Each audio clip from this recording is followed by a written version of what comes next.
So we're going to join the yarn with a smaller hook for the border because the gauge is slightly different to the main motif. So for the motif I use 3.5 and for the border I'm using a 3mm. Probably would have been good with a 3.25, but I can't find my 3.25 hook.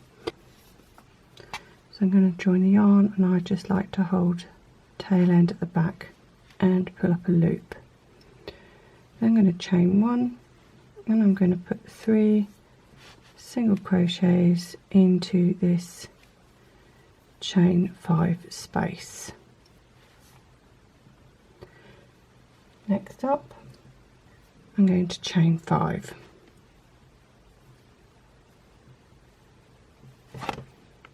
I'm going to put 3 single crochet into the next chain 5 space.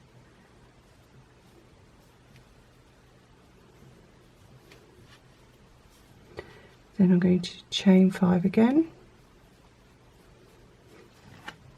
and then I'm going to put 3 single crochet into this chain 5 corner from the motif.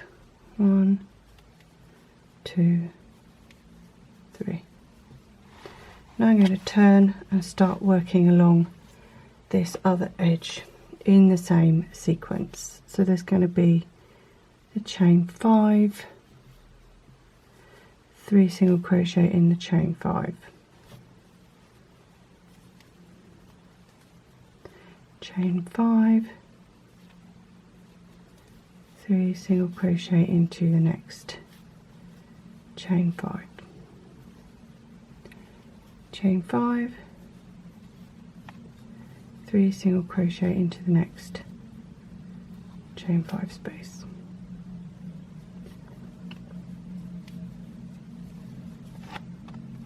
So this is the point where we do something slightly different because we're coming up to the point where the 2 motifs are joining on the edge here.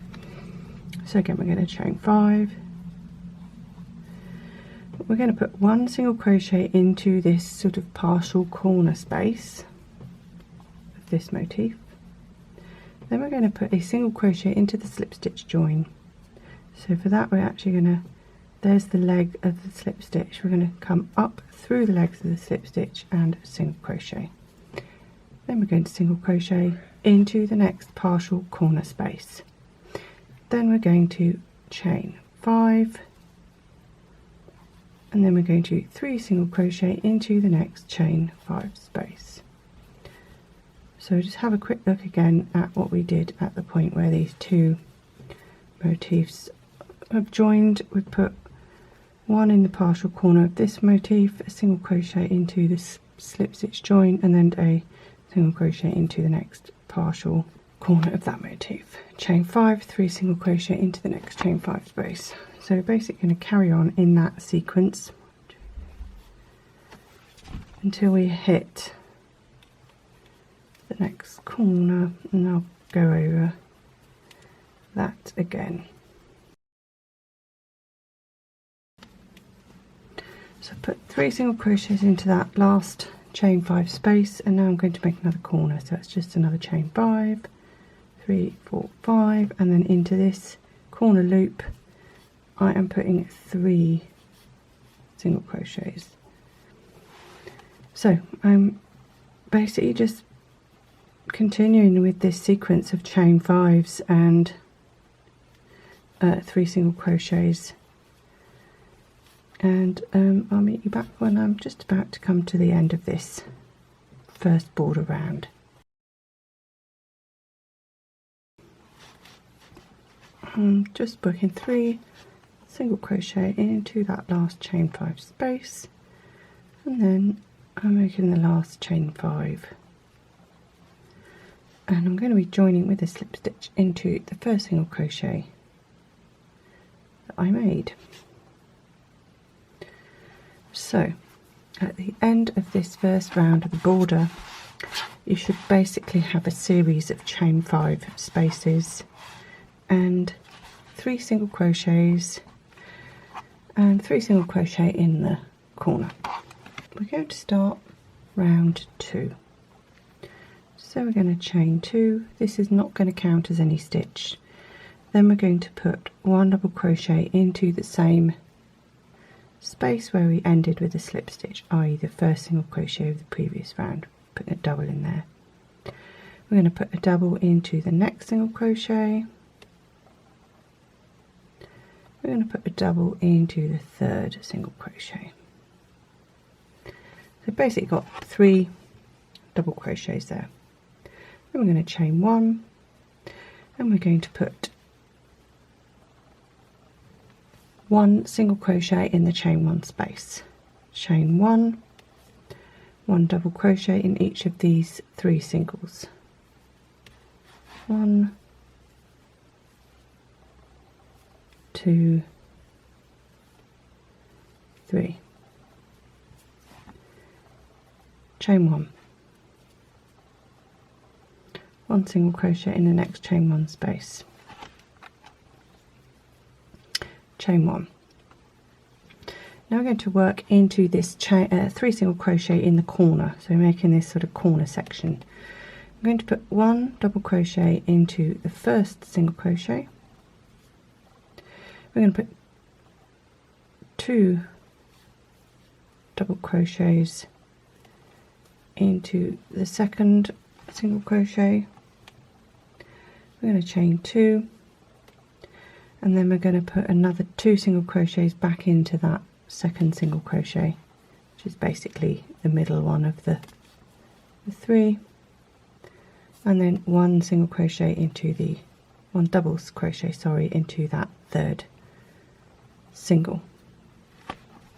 So you end up with this in the corner, which is 1 double in the first single crochet, 2, and then in the second single crochet got 2 doubles, chain 2, 2 doubles, and then 1 single crochet in the next one. Now we're going to turn the corner and do the next edge. Chain 1, 1 single crochet into the chain 5 space. Chain 1, 1 double into each of the singles. So nice and straightforward. Chain 1, 1 single in the chain 5, chain 1, 1 single crochet into each, sorry, 1 double crochet into each of the singles. Sorry, confusing by saying the wrong thing. Chain 1, 1 single, chain 1, 3 doubles. I'm going to carry on like that until I get to the next corner, and I'll show you the corner one more time before I join you back at the end of the round. Should be looking like this basically, which we're kind of mimicking what we've done in the main part of the motif. So I'm coming up to another corner, single crochet in the chain 5 space, chain 1. I'm going to put 1 double into the first single, and then into the middle single of the 3, i.e. the second single crochet, I'm going to put 2 doubles, chain 2, 2 doubles, all in that one stitch, and then 1 double in the next. Chain 1, single crochet into the chain 5 space. So you end up with this nice corner that matches the rest of the stitches. So I'm going to carry on now in exactly the same sequence, and I'll meet you as I come to the end of this round.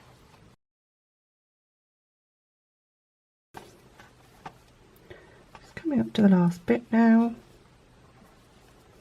Last 3 single crochets, chain 1, single crochet into the last chain 5 space, chain 1 and slip stitch into the first double crochet. So just ignoring that chain 2, and a slip stitch front loop back loop of that first double.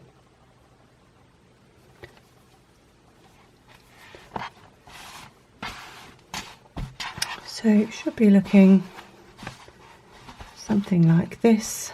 Obviously it hasn't been washed or blocked yet, so and we've got one more round to go. We're ready to do our final round now. So we're going to chain 1, and we're going to put 1 single crochet into exactly the same spot. Next we're going to chain 3. We're going to skip 1 double and we're going to put a single crochet into the next double, so we're ending up with a little loop like that. Then we're going to put 1 single in the chain 1 space, 1 single in the single, 1 single in the chain 1 space, 1 single in the first double. So what we've got is 1, 2, 3, 4, 5 single crochets in a row. Then we're going to chain 3,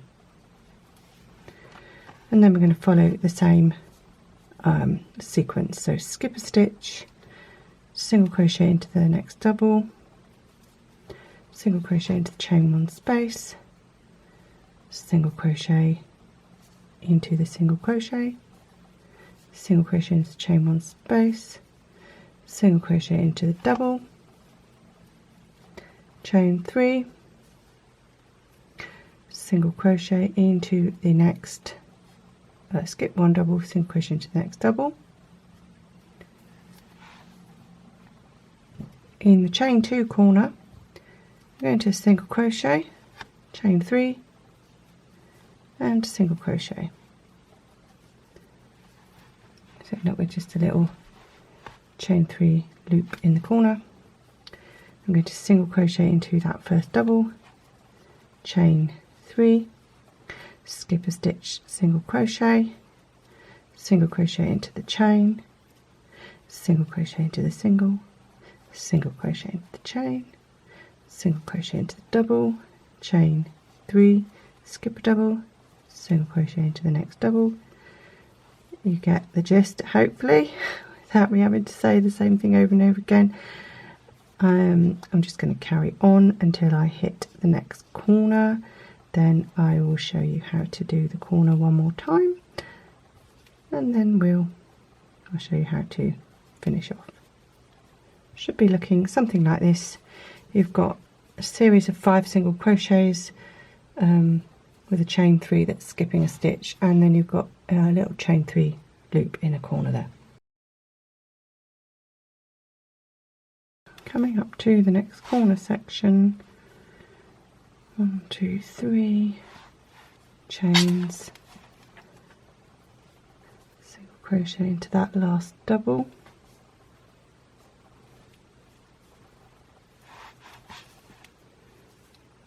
single crochet into the chain 2 space, chain 3, single crochet back into the chain 3 space, single crochet into the first double, chain 3, skip a stitch, single crochet. Okay, I'm going to carry on now in pattern, and I will see you back when we're ready to fasten off.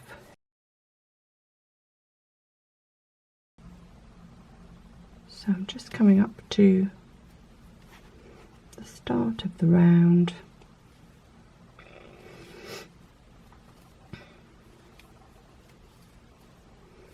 Putting in these last, I'm only doing 4 for the last bit because we did 1 to start with, if you remember. So we did our chain 3, we skipped 1, we put in 1 in the double, 1 in the chain 1, 1 in the single, 1 in the chain 1, and then next we're just going to finish off with a sewn bind off. So you're going to get your scissors and you're going to cut your yarn. This live loop, you're going to keep pulling it until the end pops out. I'm going to thread the end onto a wool or tapestry needle. I've lost my thumbnail from accidentally lopped it off when I was slicing some onions earlier. Luckily I didn't cut my finger, I just cut my entire fingernail off. So we're going to make a sewn bind off. So we're actually going to go into this first single crochet, front to back, same as your hook would go, and then what you've just sewn this little loop here, where that's coming out of this very last stitch that you made, we're going to go down through that stitch and catch the back ridge, and then you're actually just going to pull that tight, and then you're going to run the needle through these single crochets at the back, skip a leg of these singles, otherwise you're ending up just undoing what you've done, and run through all 5 of these, pop out just before, and that should be enough to secure that, and we'll cut that off in a minute. So at the end of this, you should be looking something like this. Obviously this needs a good wash and a block, so I'll go and do that, and then I'll be able to show you the finished result. So here you can see the finished border. I did give it a bit of a block. Obviously this is just a smallish swatch, but hopefully you can get the general effect.